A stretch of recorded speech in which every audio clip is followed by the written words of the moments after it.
Hello. Something I have always found annoying on my own iPhone is duplicate contacts.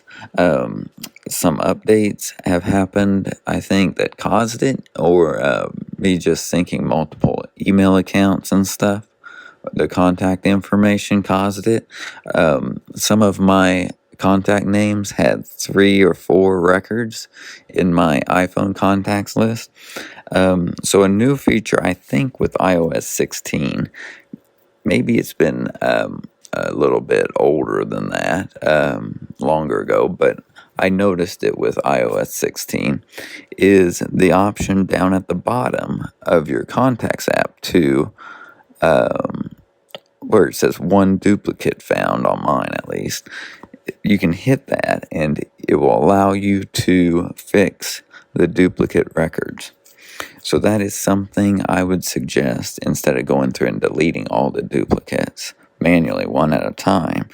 Click on that, one duplicate found, or however many duplicates found, and fix them that way. That will save you a ton of time. So I just noticed this. This is the Contacts app. It won't show the one duplicate found or anything in the phone app Contacts. You've got to open the Contacts app itself. All right, I hope this helps you guys, and thanks for watching today.